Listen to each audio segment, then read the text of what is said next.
Hello, everybody, and welcome to our Expat Nexus LinkedIn Live event. I'm your host, Madalina Andrei, former Global Mobility Coordinator and currently Partnership Manager with Expat Global. For those of you not yet familiar with Expat Global, we are the first soft-enabled marketplace digital ecosystem in the global mobility sector. To put it simply, the first ecosystem that enables the direct relationship between local and regional experts, offering specialized services such as immigration, visa, taxation, social security, or destination services, and corporate clients in need of those services all around the world. This is our 24th live event from Expat Nexus series, a series which has as main goal to become the place where we can share best practices in our industry, learn from each other, and most importantly, grow together.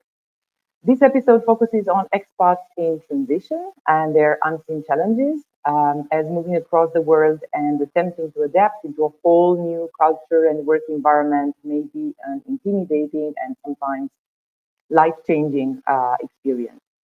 You might be disoriented, unsure if you're doing the correct thing or not, and it requires a lot of resilience, patience to navigate the new surroundings.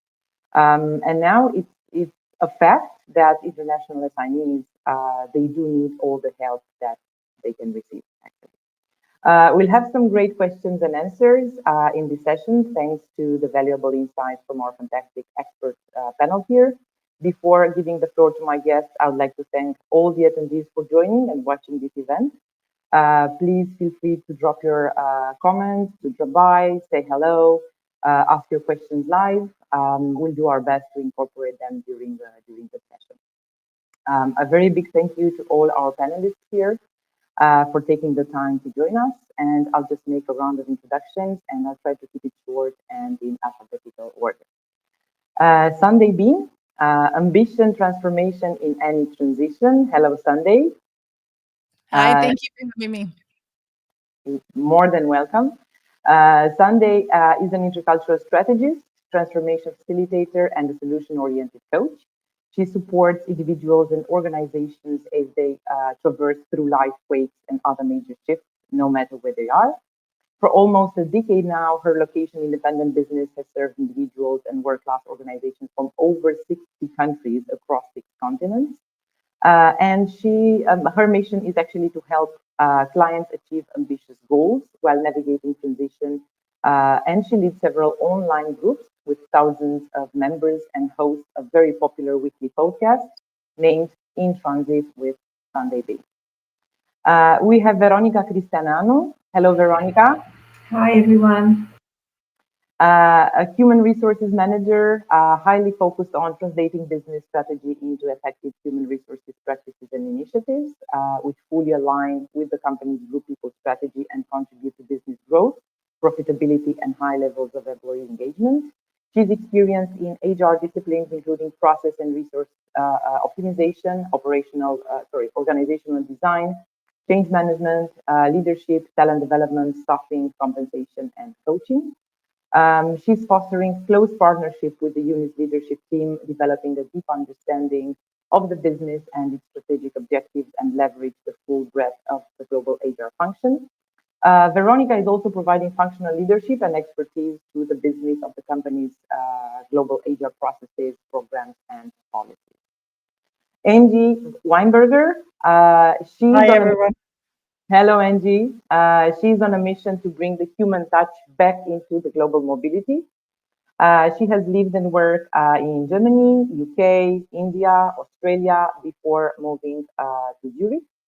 She worked in HR with a focus on global mobility in large global corporations for the past 25 years and knows well various other industries through her coaching and training mandates. Intercultural trainer since 2005. Angie has been certified as an intercultural coach in 2010. She's also a guest lecturer at various academic institutions and teaches global mobility and intercultural competencies and managing diversity and inclusion in Germany, Netherlands, France, and Switzerland. Thank you again to all of you for joining us. I think we can start. We can start now, and we begin with Veronica and a couple of questions on the HR perspective. So Veronica, what would be the three main challenges, let's say, when managing expatriates from your perspective? So, from my professional and personal experience, managing expatriates is quite a complex task, especially when we talk high numbers. So, any number above 100 comes with additional volume-related challenges. So, if I look back to my 17 years of experience with expatriates, I would say that cross-cultural adjustment is maybe one of the most important challenges. And this is a degree to which an expatriate is psychologically comfortable with various aspects of the host country's culture. And this is why the companies usually provide cultural adjustment training, and this is to build cross-cultural competencies.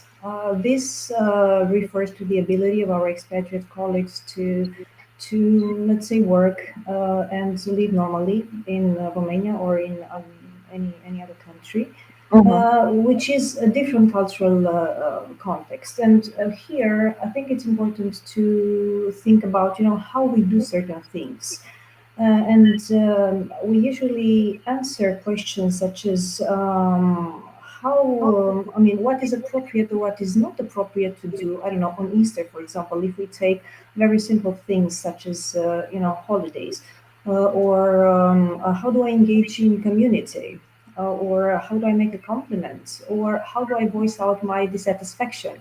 So quite simple things, but which are important according to the culture the expatriate is jumping in. Secondly, I'm thinking of the language barrier. This is not such a big challenge. It's a smaller challenge, but still, everyone uses English, and we all make efforts to just to communicate accurately. And I would say that on the business level is not everything works out normally and smoothly. It is true, that sometimes the English language coming out with a Chinese accent, for example, may be difficult to understand at the beginning, but this improves after the adjustment period. Um, on the personal level, I think it's important to avoid any misunderstandings and to make sure, that people will receive the same. Their needs would be tackled. The need of consideration, their need for respect, their need for understanding as foreigners in a new country. And at the same time, if we are talking volume, I think another challenge is worth mentioning is the expatriate administration and organization. And it is important to have clear rules and follow-up procedures to ensure full legal compliance, which in some countries for citizens, for example, for non-EU citizens, is quite important. Yes, there are certain milestones that need to be observed both before and after the work permit is issued.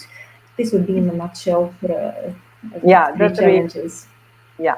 The top. Thank you very much, Veronica. So we're talking about cross-cultural adjustment, language barriers, and the expatriate administration from an organizational point of view, let's say. I will continue with you, Veronica, regarding the planning stage, right? Because everything starts with planning. What should global mobility or HR department have in mind when they need to plan an international assignment? What would be the main points that should be taken into account when assessing the best type of assignment and the best potential candidates? Well, that's a good question. In my opinion, and this is my personal opinion, I think it's important to have in mind the outcome of the job to be performed by the expatriates, and of course the skills it takes to get there. The next step would be to map the people with the right skills in the right type of assignments and in the right geography, because this is also and maybe also relevant. And if we talk, in different companies about how different positions, such as highly specialized positions, it can be an engineer, it can be a product manager, it can be certain roles, more in the administration area, it can be a general manager. It's important that the persons with the right skills are assigned to these roles. So not necessarily, for example, if you're talking about the GM, we would expect that person would have, a track of performance in this respect, experience and recognition, and of course a proper preparation in advance. So, besides the technical skills, we value cultural intelligence, cultural effectiveness, and the language skills. Thank you. That was exactly one of the questions I wanted to ask you. If the technical skills are actually enough to guarantee a successful assignment, right? Yes, the answer is that no, they are not enough. It's always more than that. It cannot be only the technical skills for any type of position. Not only when we talk about assignments, but only when we talk about regular job. But especially when we talk about expatriate assignments, the ability to adapt across culture and the ability to interact and communicate with the host nationals are very valuable abilities. Thank you. Thank you very much, Veronica, for sharing this with us. We have a lot of people joining in.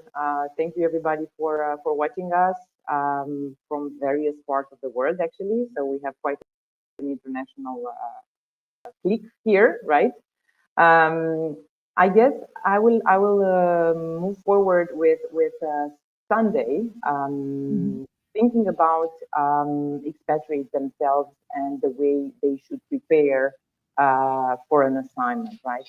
I I guess they should be prepared before taking this leap. I don't know, emotionally, psychologically, how can they exactly prepare for that leap in their life? Can you make like a I don't know, top five, let's say, of things they need to consider from your perspective? Perfect. It really ties to the title of this of unseen challenges.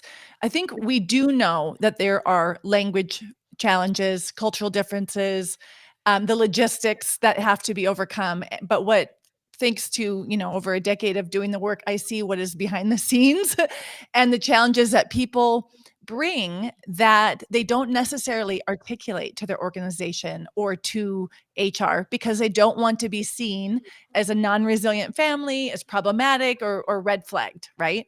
So Yeah. over a decade, I have asked myself this question: what are the things that we need to do? And instead of a checklist, I look at it like pillars.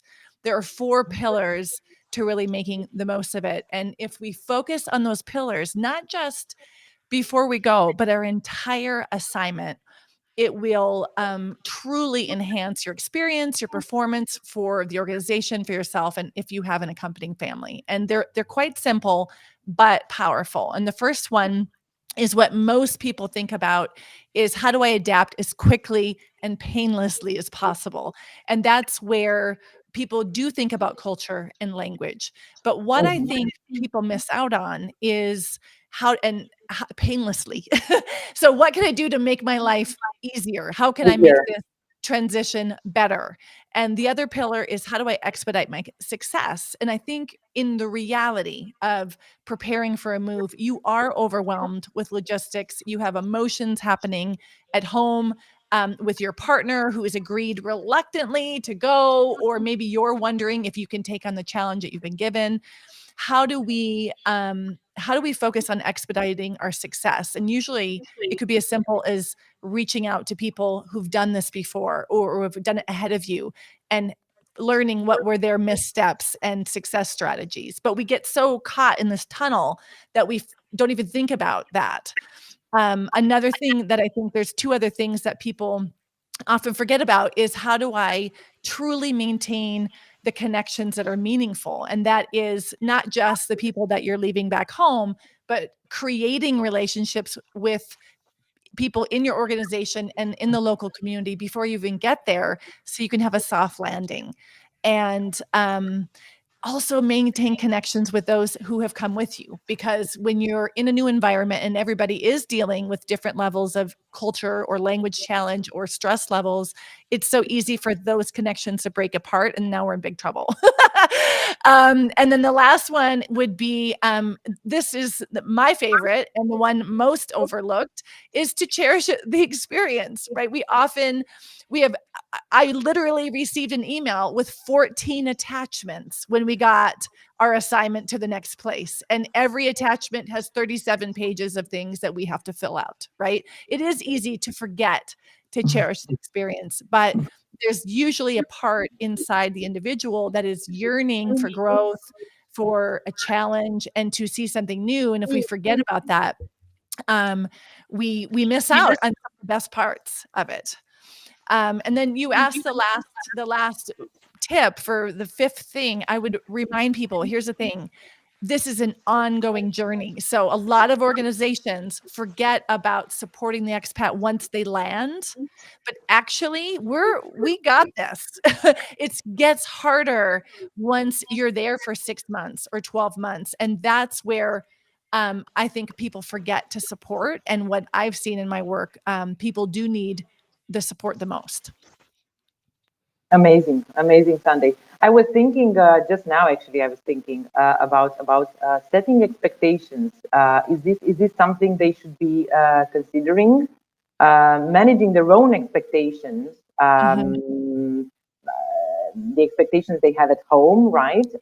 Thinking about the fact that they will not be able to replicate entirely their lives and their experiences at home with the ones in the new destination. I'm thinking, for example, now about an example I encountered a couple of years ago. It was, I think, 7 years ago, with an expatriate coming to Bucharest, and they were looking for a pet hospital.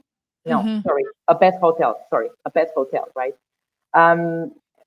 7 years ago, we only had one pet hotel, yeah, and it was, he couldn't believe it, for him not being able to choose between the pet hotels, it was a pain, So yeah, what do you say about that? Managing your own expectations. Critical. And I think this is where there's the overlap of the organization and the individual. You could liaise with people who've already been there. And one of the things that I've noticed is around how long does it take to get electricity? How long does it take to get your internet? How long does it take to get a visa for your partner to work? How long does it take to learn a language? For some reason, everybody thinks it only takes you 1 year to learn a language. But if you're working in an international company and the language is English, you're not learning the local language, right? How long does it take to make friends? These are things that people don't even think to ask, right? Yeah. So this is our responsibility, I think, as experienced expats and those who are embedded in the organizations, to understand the realities also at the local destination. When I moved to West Africa, expectations are very different from when I moved to South Africa, because our infrastructure is different, the politics is different, etc. So there is no one recipe for moving abroad, because it depends on your context, who you are, what your identity is, what's a historical context. There's so many complex layers. If one person had a great experience, doesn't mean you are going to, because you have a very different multi-layered experience than they have.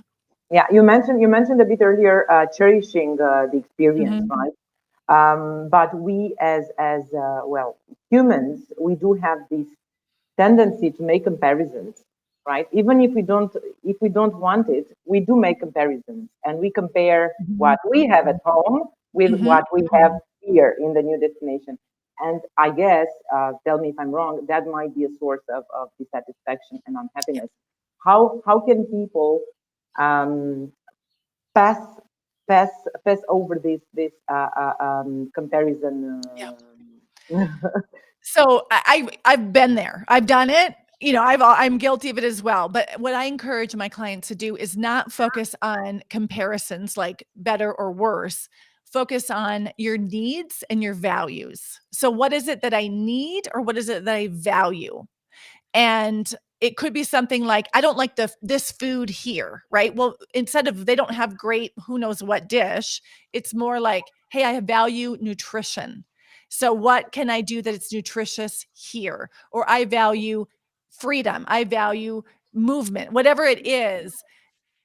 You have to let go of those things and focus on your needs and values. And the good fun thing about that is that when you do have an opportunity to return back to where those things are great, you get to really savor it. And that goes back to cherishing the experience.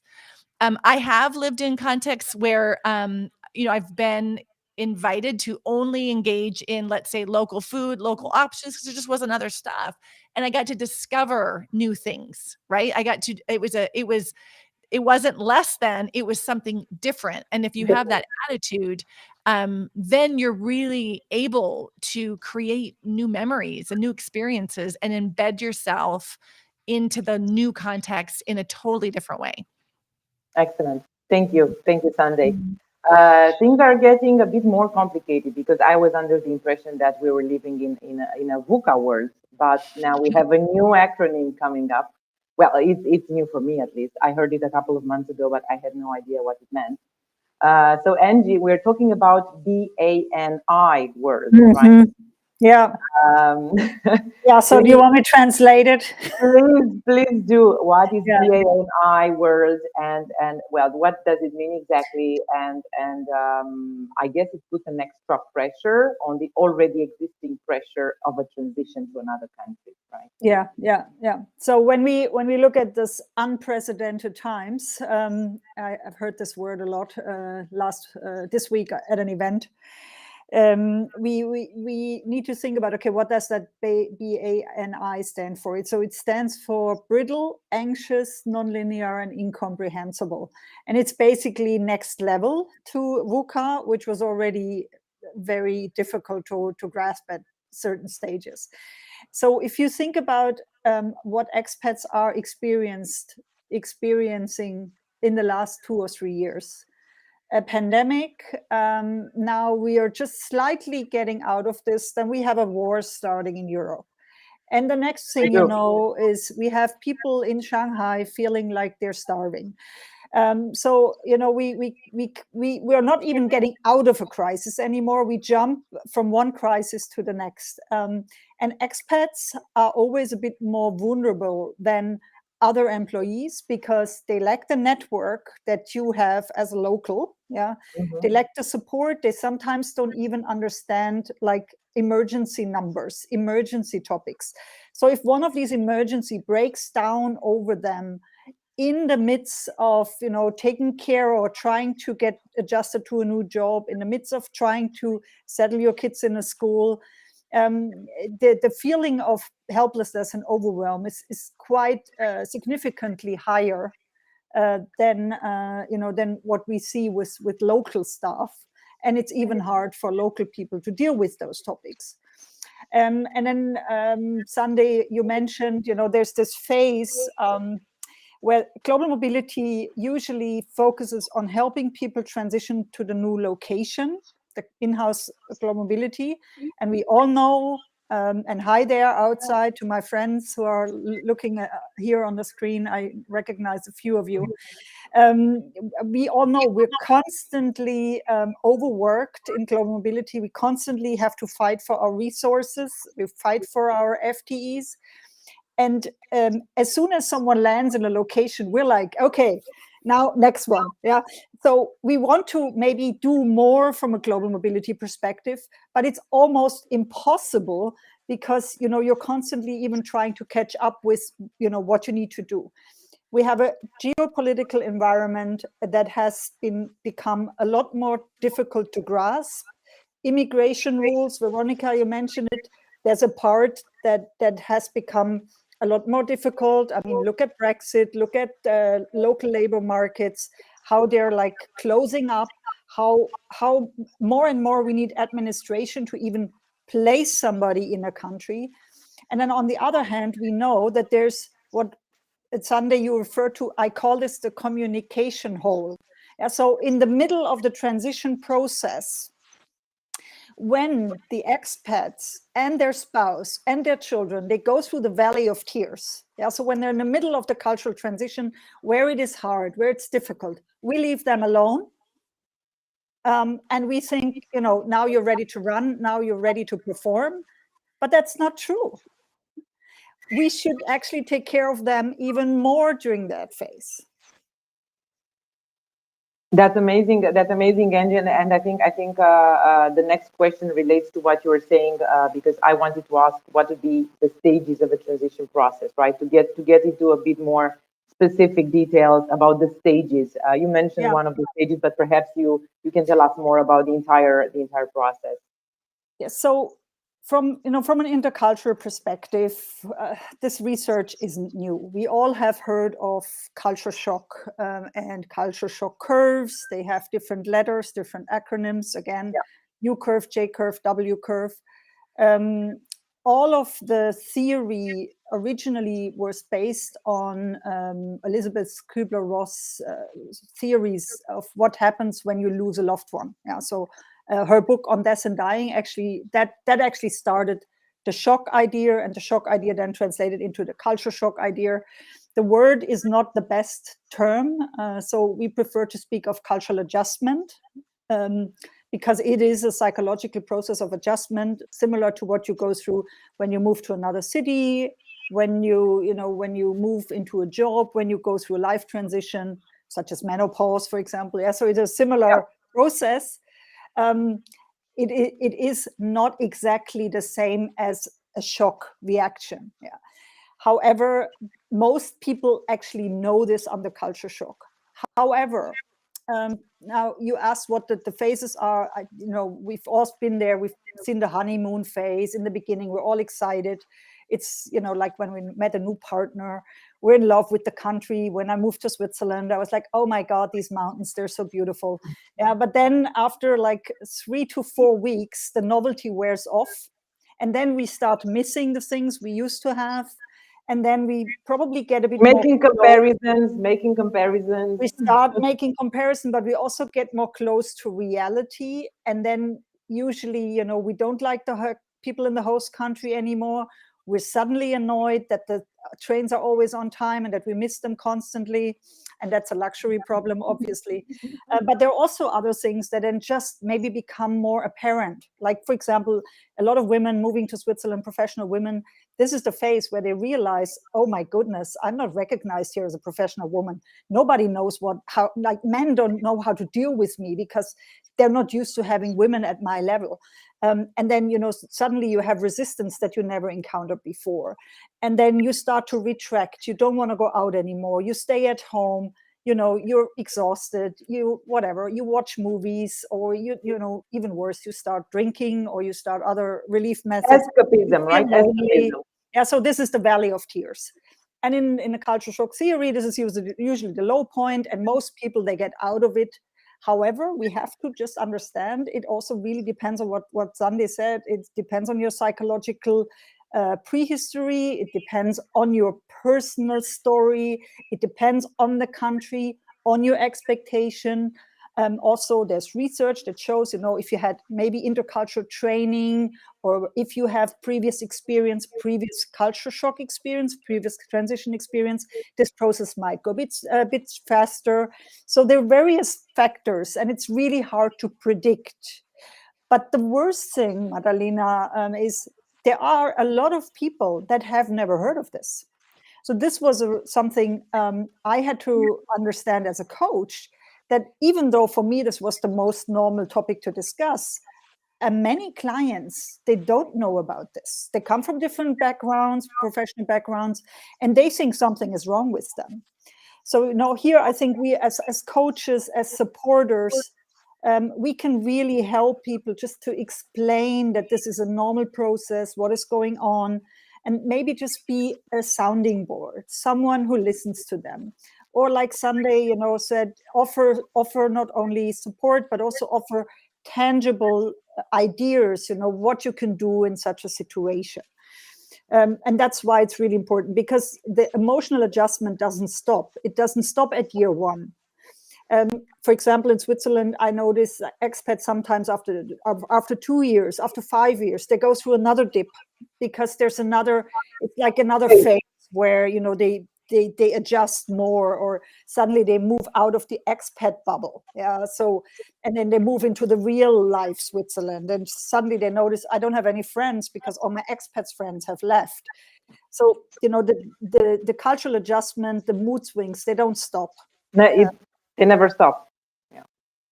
Excellent. Thank you, Angie, very much. I was wondering, Sunday, if the transition process is different from the one is different between what the working expatriate is actually feeling and living, and one experienced by their accompanying partners or spouses.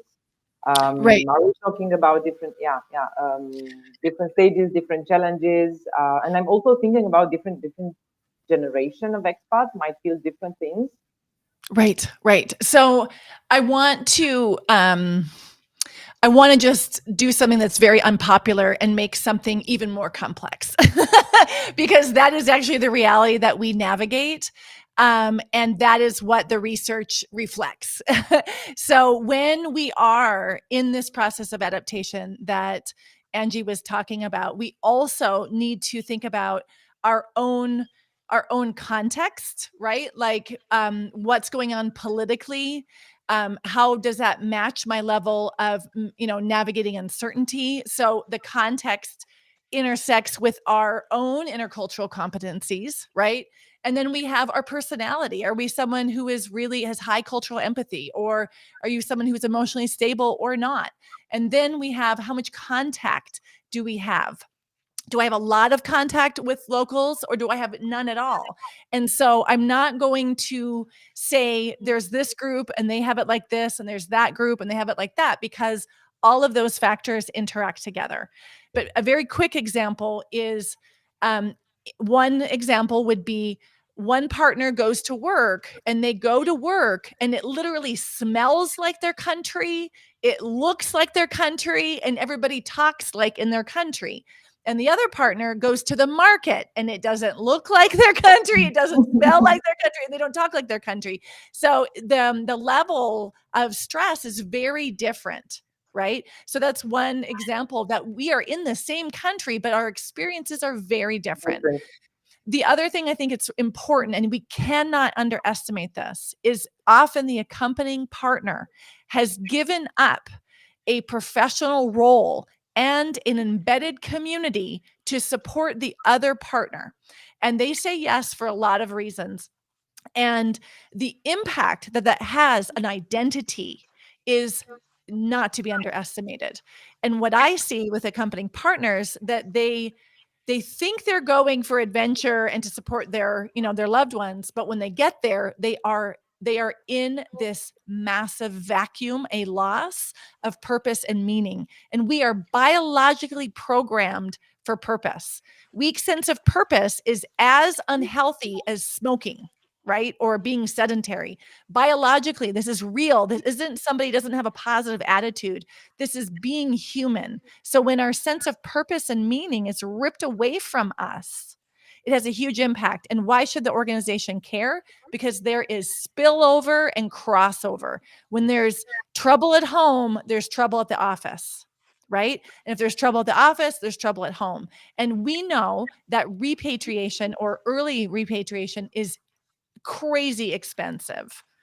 And this is why I think it's so important. This is my little soapbox, why we need to support people just in time while they are in that process, because a little bit of an ounce of prevention, right, is this, saving the pound of cure. And I just have seen it too long. I've seen it from too many organizations, from the foreign service. I've seen it from corporate. I've seen it from, missionary families, all of it, and love pats even. And I understand that resources are limited, but we can't keep looking away from that problem. And often the accompanying partner has higher education or even higher qualifications than the one who accepts the assignment abroad.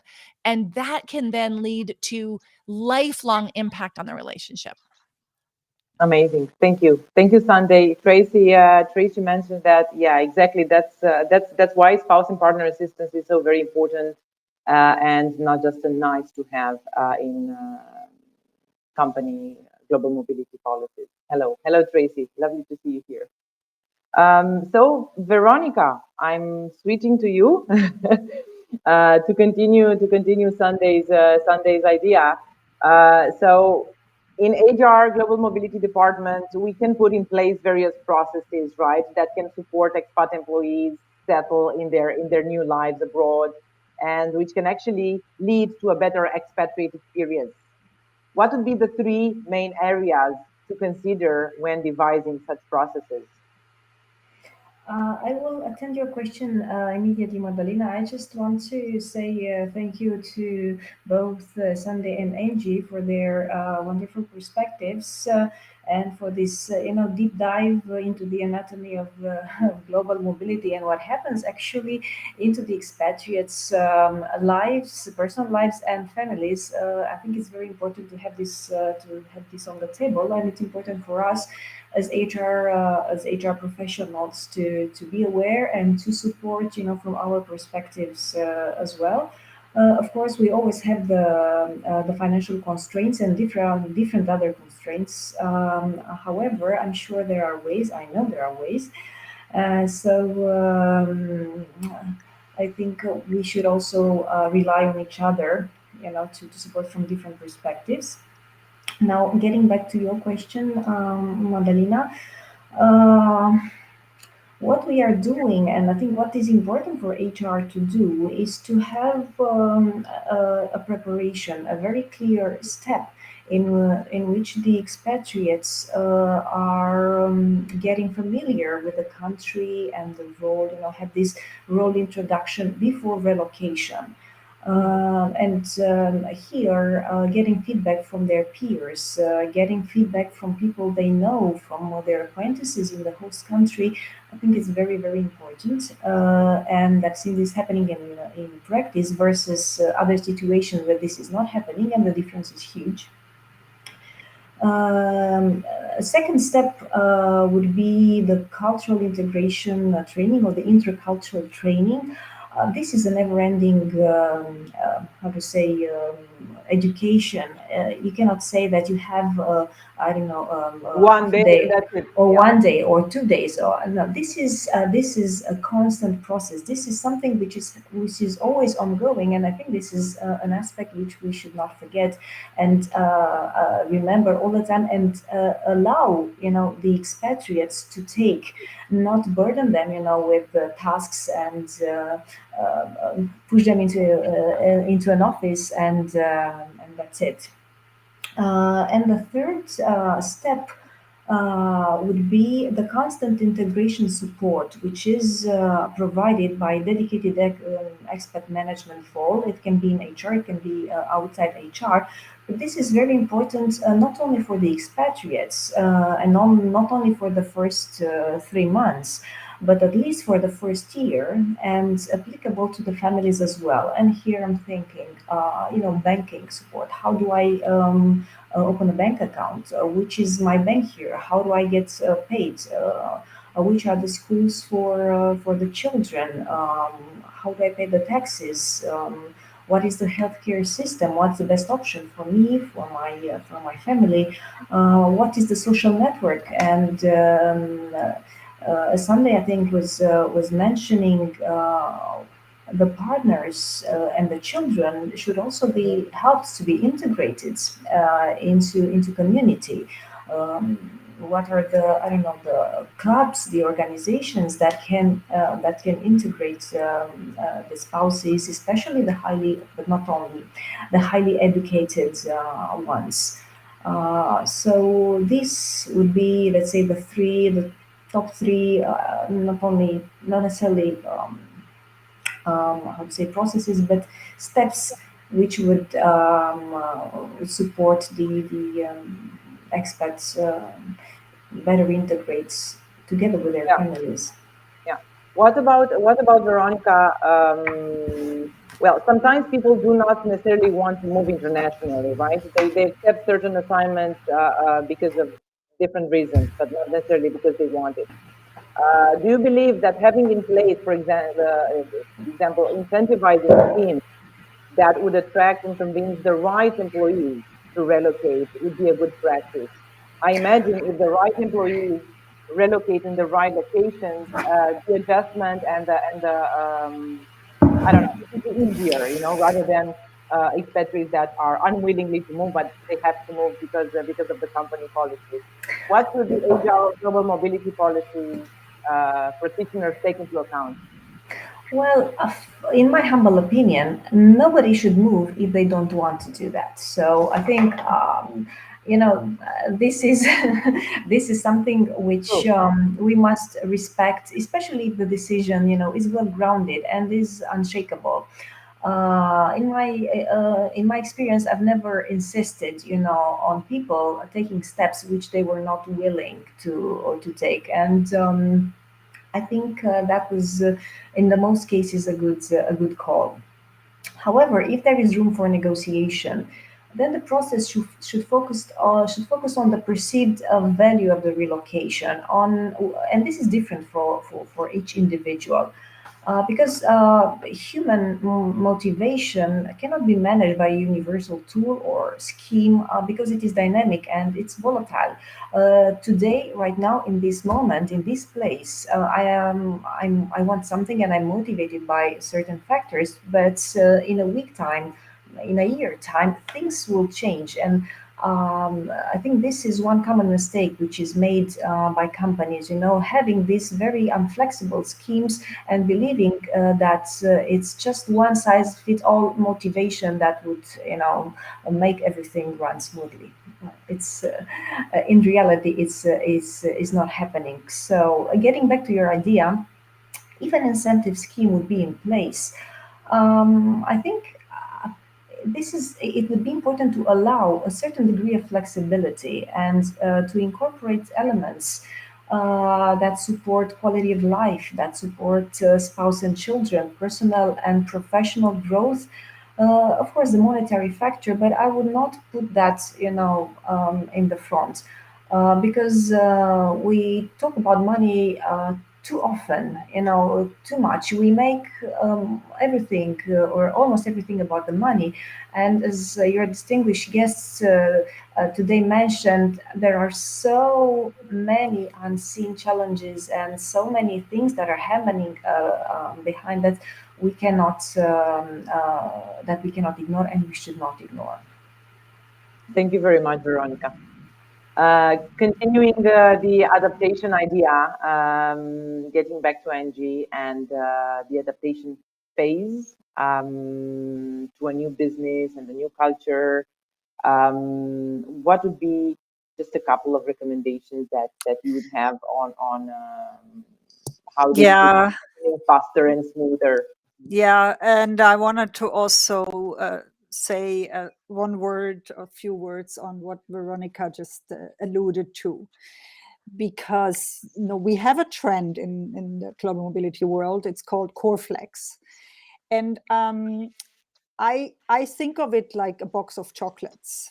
So if you really get to know the family well as a global mobility manager, and you understand what all the diversity Sunday mentioned, all the things that they might not tell everybody in HR, but maybe tell you as their person of trust, then I think you can also offer them this box of chocolates in terms of the services that they actually need, not just throw money at them, because this is, these times have long gone. I mean, I think we lost the big packages in the financial crisis. And I think we're always trying to optimize the support that we can give. But I think what we could get better at is to look at the individual family system and how we can help the individual family system from a global mobility perspective. And there are tools out there to support this. But to be honest, I mean, a good Excel sheet will do as well. Yeah, so you don't have to buy something expensive just to be more flexible. You can also be flexible on a piece of paper. And the other thing that you asked about, what can an expat and the expat partner do in terms of adjustment? I think, Sunday, you mentioned it, everybody's different. People are diverse, and people have different histories, and people have different ways to deal with learning and with challenges and with their own journey. For me personally, what works the best when I feel that a lot of things come my way, for me, what works best are checklists.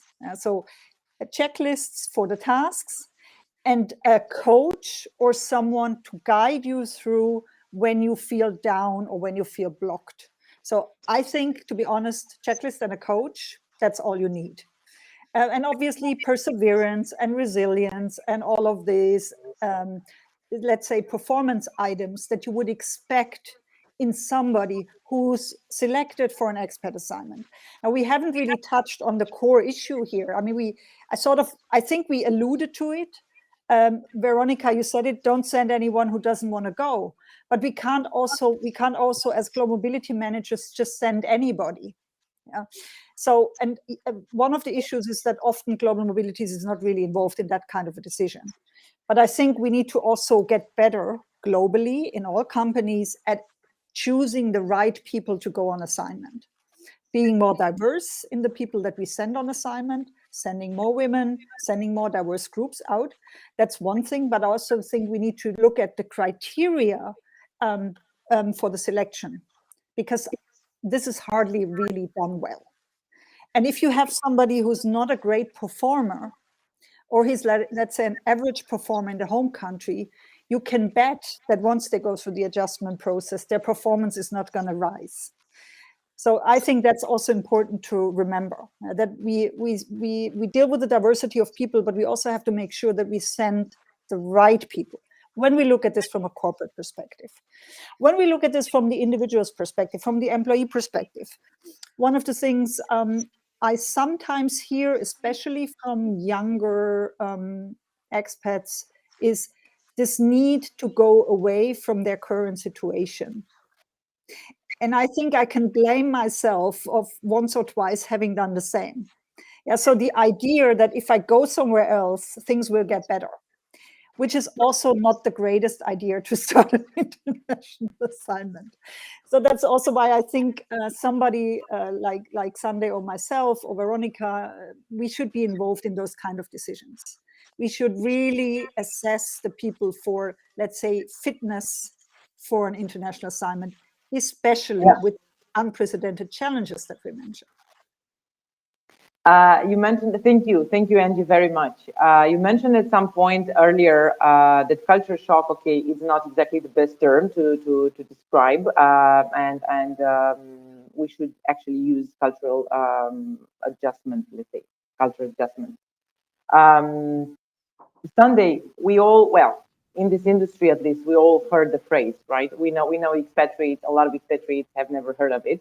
But what would be the symptoms of this culture? Let's call it shock, because I'm going to really resist culture shock for a second, just because of, I mean, the term comes from 1960 from Oberg. It meant like a process of loss of identity and adjustment. And it feels temporary. So I'm really gonna resist that, because what we know from research in the last 40, 50, 60 years is that I would call it intercultural competence development and maintenance. And here's really important why I add that. You can be interculturally competent in one area, and when you move, you are incompetent in another area. Not because you've lost something, it's because your context has changed. So, for example, in Switzerland, my intercultural competence was high because I spoke fluent German. I had, very embedded in the network. Put me in Ouagadougou, Burkina Faso, and now my competence is down because I have changed context. I haven't changed as a person. My French competency doesn't compare to my German. I don't understand, more Have I, do I understand the local culture? So I want to make sure that we frame it into what we know now about it. And what happens, and this is why it goes back to this Banny world.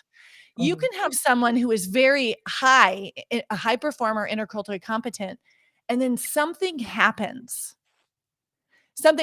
Maybe their partner has a crisis, or a family member dies, or their sister has a baby abroad, and now they feel like they're too far away. And then this is from my research with Dr. Chris Asheson, they swing on the pendulum, they move, their French stays the same, their cultural know-how stays the same, but there's something inside of them emotionally and cognitively and even behaviorally that shifts because something happened. When things come out on the outside, those are magnets that pull us on the other side. And so, for example, if I'm interculturally competent and I love my life, let's say in Ouagadougou, and then all of a sudden I'm exhausted because I've been grieving over a loss of someone. Now, when I'm in traffic, I'm like, oh, they are bad drivers. They don't know where they're going, right? What? Like, how did that happen? Because now my resilience is down, right? So I would say, that's a long way to answer. If you're feeling symptoms, it's that suddenly you are feeling less resilient. Your mindset has shifted. You've gone from looking at, the ideal would be, hey, we're similar and we're different, right? But now all of a sudden they are all like that, right? And we've swung energetically, in our thoughts, emotionally, even in our behaviors. Then you have to pay attention. And what you look at from my work with the intercultural pendulum, we look for anchors. What do I need to do to create more balance again? Do I need to go for a run? Do I need to sleep tomorrow? Do I need to change my alcohol consumption? Do I need to be in community with people? And this goes back to Angie's point of resilience is built in relationship with other people, right? You need to build your capacity in relationship with others, and especially others who understand. So I really feel like in this Banny world, right, where things are volatile, even our top performers don't even know who they are now because they've never been in this situation before. We've never had to hold an economic crisis, a global pandemic, racial reckoning, environmental crisis, and then maybe like I'm having problems at home, or maybe my teen is not nice, or who knows, maybe I'm going through menopause. It's like we're going through so many transitions at one time that we need to, and it goes back to this, we need to support the human, just the human, right? And I think we need to revisit our strategies. What has worked in global mobility for 5-10 years? New game, right? New game. We need to look at things in new ways. And I think that's this, going back to Angie's thing about the Banny world, game over on the old ways. Like, we need to find creative ways. And I know it is in connection with other people. Amazing. Thank you. Thank you, Sunday. We have a question from Clivia. Hello, Clivia. Lovely to see you here.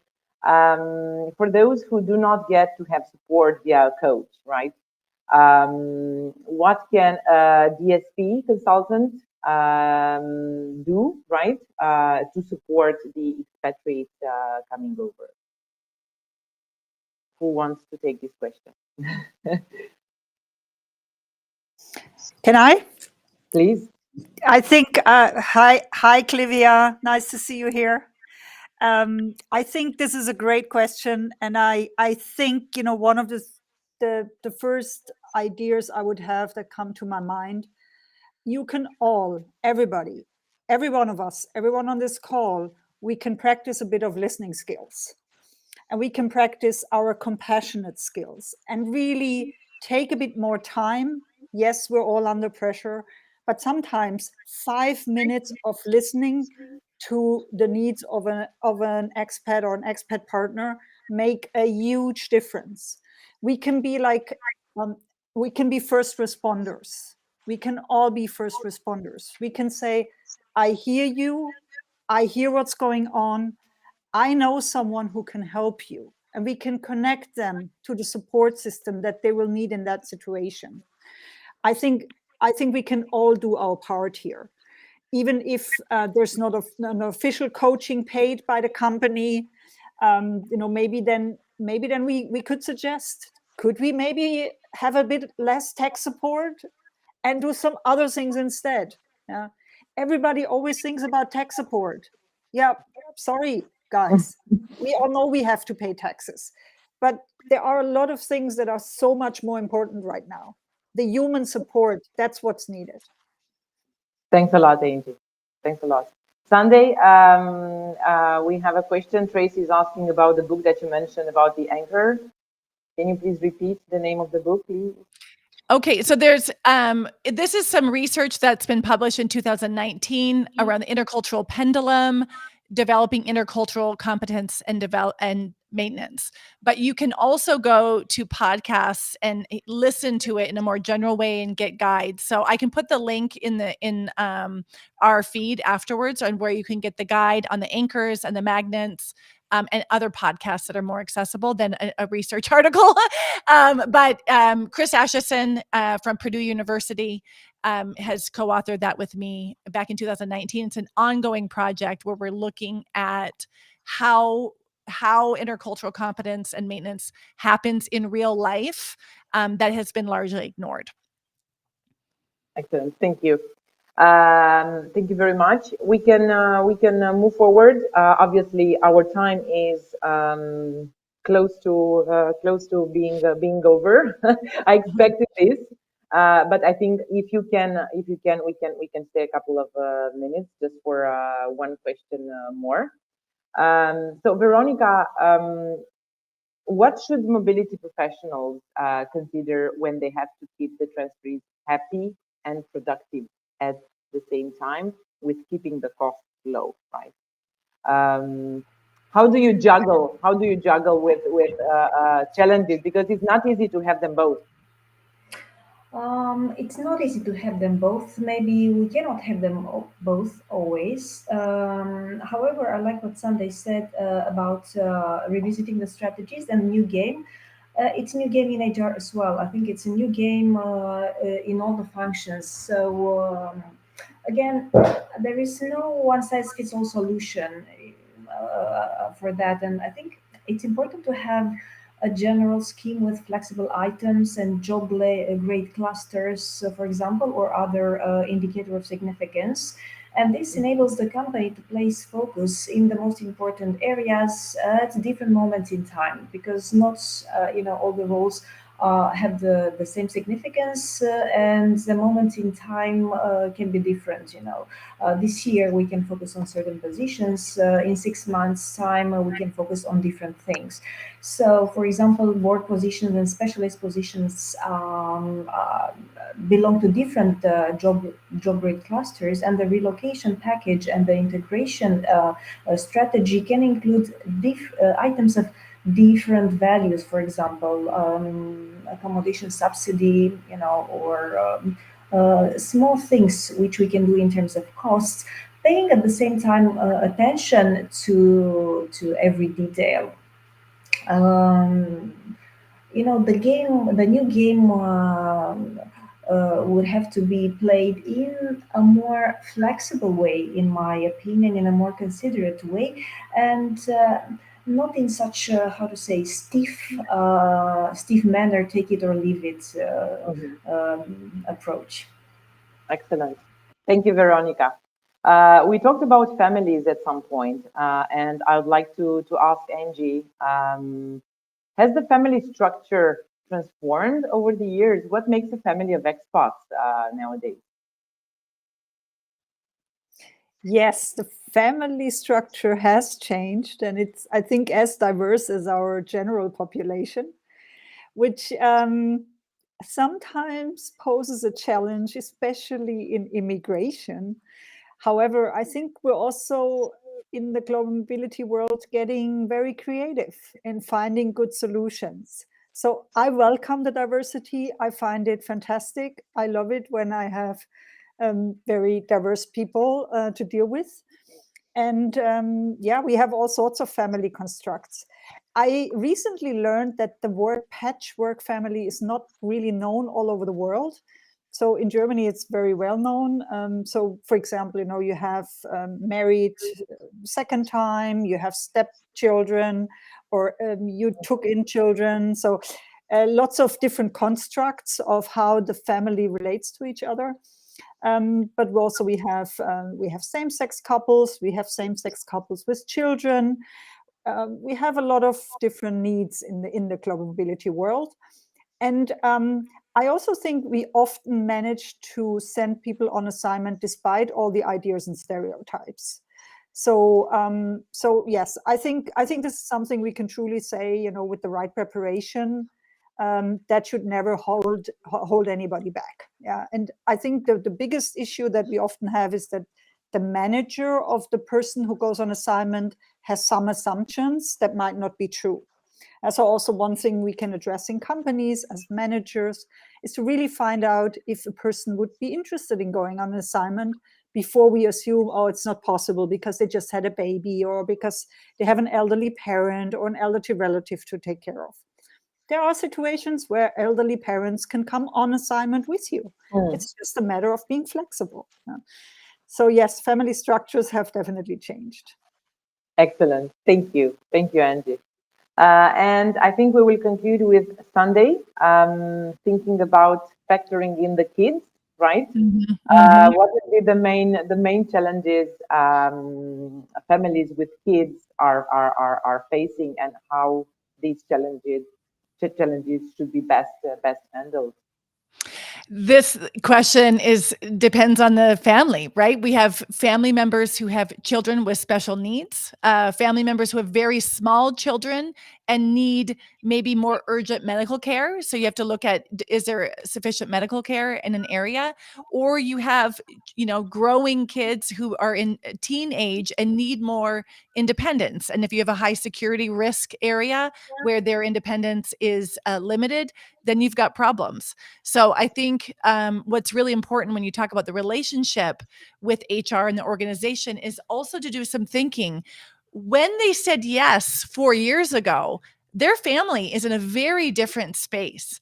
So it's, again, there's a new context. Moving an 8-year-old is very different from moving a 12-year-old, because that's when the relationship with the friends becomes more important than the relationship with the parents, right?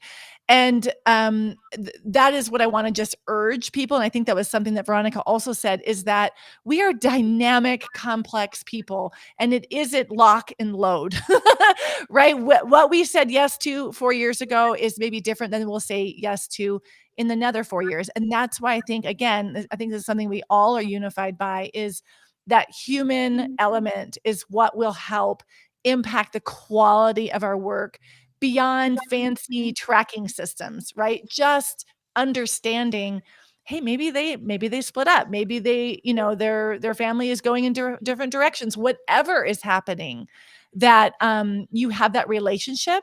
And then once you know what is, you're much better positioned to support them for where they want to go in the next 2 to 4 years. Super. Thank you. Thank you very much. I think this wraps up our session. It's been great. I'm sure the audience has found it extremely interesting. Thanks a lot for taking the time to join us, for the great insights that you have shared with us. Thank you all out there for watching us and for being here. In case you need further expert advice or support, or you have any questions, please reach out to my guests directly. I'm sure they'll be happy to help. Meanwhile, please follow our Expat Global pages on LinkedIn and YouTube to get updates on our upcoming live events. Have a great evening and a happy Easter to all of you who celebrate Easter this weekend. Goodbye.